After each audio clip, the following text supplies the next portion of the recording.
Diabetes আধুনিক জীবনের একটি কমন ডিজিজ। সুগার ইনটেক করার পর সেটি লিভারের মাধ্যমে আমাদের ব্লাড ভেসেলে আসে। এরপর প্যানক্রিয়াস থেকে নির্গত হয় ইনসুলিন, যা আমাদের রক্তে অতিরিক্ত গ্লুকোজকে নিয়ে এসে আমাদের সেলে। এই অতিরিক্ত গ্লুকোজ আমাদের সেলে শক্তি প্রদান করে।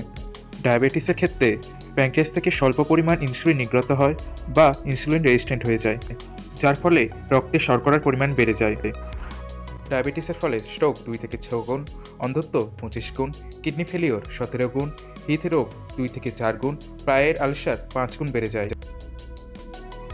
ডায়াবেটিসের লক্ষণগুলি হলো বারবার গলা শুকিয়ে যাওয়া, হঠাৎ ওজন কমে যাওয়া, ঘন ঘন প্রস্রাব হওয়া, বারবার ক্ষুধাভাব হওয়া, অতিরিক্ত ক্লান্ত ও আবছা দেখা।